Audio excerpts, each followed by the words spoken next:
Hey everyone, and a massive welcome back. I'm your host, Sarah, and I'm absolutely thrilled to be back with you for another deep dive into the fascinating world of English learning. And hey there, incredible explorers. It's Peter, your co-pilot on this linguistic journey, ready to help you break down those frustrating barriers and level up your English skills.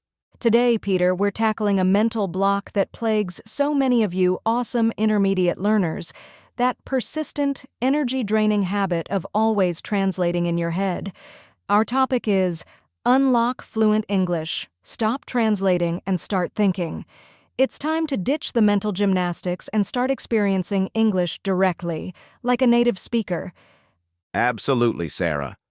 I vividly remember the sheer mental exhaustion of constantly translating when I was wrestling with German. It felt like my brain was running a parallel processing system, and it seriously put a speed limit on my speaking and understanding. So, for all our listeners out there who can relate, why is it such a monumental leap forward when you finally break free from this translation trap? That's a brilliant way to put it, Peter. A mental marathon. Well, think of it this way. It's like having a clumsy middleman in every single conversation. It's incredibly inefficient, making your speaking sound hesitant, fragmented, and slow. Plus, you're severely limiting your linguistic horizons, only being able to express thoughts that neatly fit within the grammatical structures and idiomatic expressions of your native tongue. And perhaps most importantly, you're missing out on the true emotional resonance and natural flow of English. You're not truly feeling the language. So true. You're always one step removed from the actual meaning. So, for all our listeners out there nodding along, desperately wanting to escape this mental maze, how do we actually pull off this seemingly impossible mental switch? How do we start thinking directly in English? It feels like trying to rewire your brain while it's running. It can definitely feel like a monumental task, Peter, but trust us, it's absolutely achievable with consistent effort and the application of some really effective strategies. Our first key technique is think it, don't translate it. Start with simple English thoughts. Throughout your day, make a conscious effort to form basic English sentences in your mind.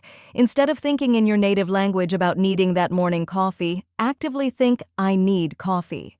It might feel a bit forced and unnatural at first, but it's like gently exercising those dormant English thinking circuits in your brain.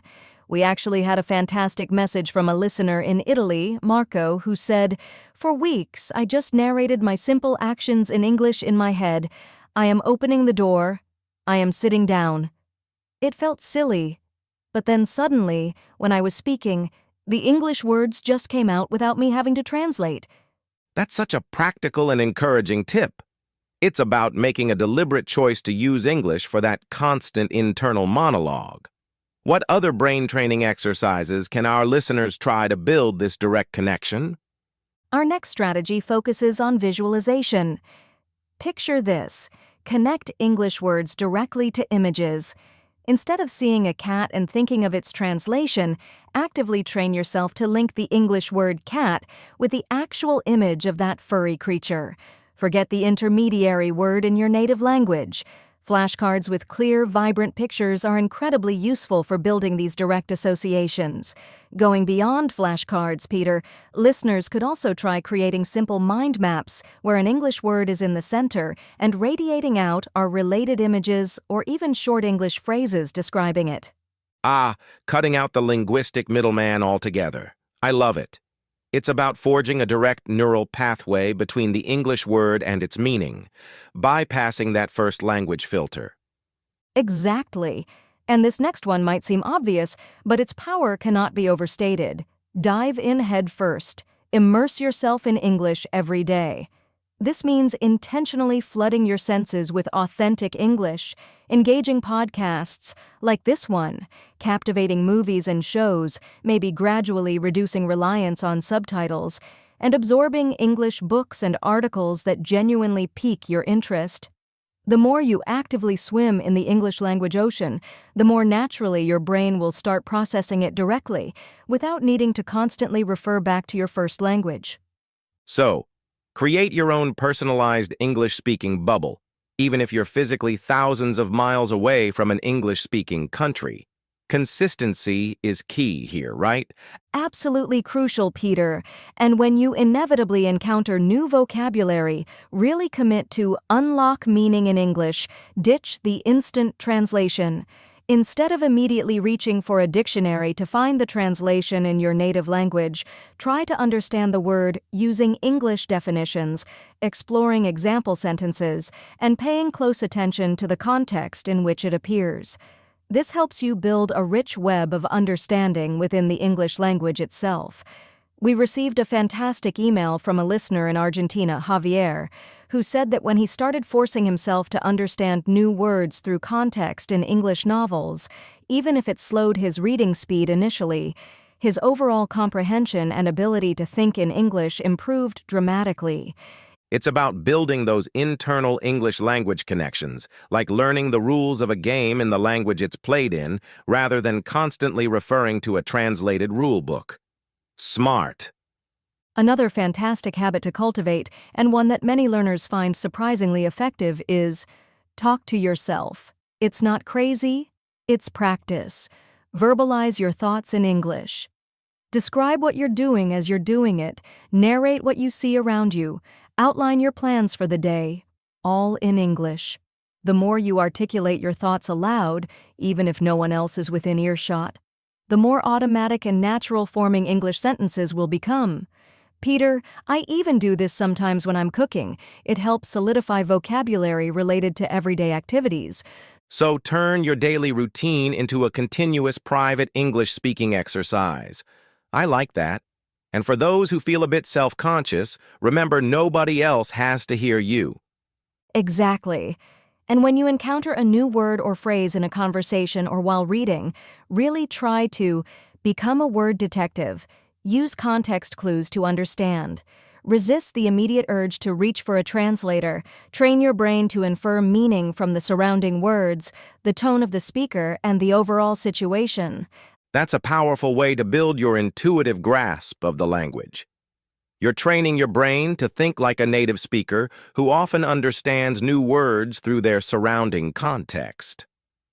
What are some good examples of context clues learners should be looking for? Great question, Peter.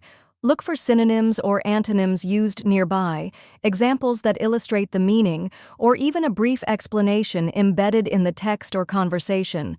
For instance, if someone says, "He was despondent, utterly sad and without hope," the context clearly explains despondent.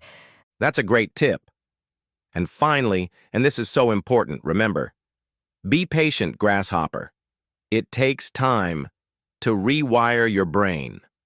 Breaking the ingrained habit of translation is a gradual process, like learning any new skill.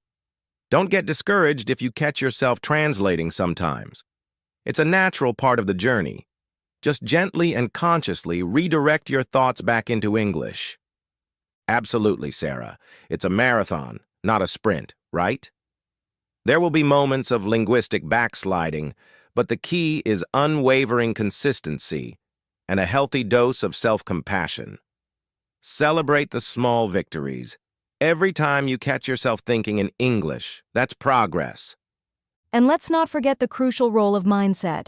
Mistakes are your friends. Don't let fear hold you back. Don't let the fear of saying something imperfect or making a grammatical error push you back into the perceived safety of translation. Embrace those errors as invaluable learning opportunities. Every mistake you make and learn from is a step closer to fluency. So, to recap for our listeners who are ready to make this transformative mental shift, actively think in simple English, build direct connections between English words and images, immerse yourselves in English daily, strive to understand new vocabulary within English, talk to yourselves in English, become word detectives using context clues, and most importantly, be patient and kind to yourselves throughout the process. Precisely, Peter. These are your go-to techniques for breaking free from the translation trap and unlocking more fluent and natural English. Fantastic and incredibly actionable advice, Sarah. And those success stories really bring these techniques to life and offer so much encouragement. My pleasure, Peter. And thank you all, our wonderful English explorers, for joining us today. Remember, breaking free from translation is a key step towards unlocking true English fluency. Keep practicing, stay dedicated, and please do share your own experiences and success stories with us.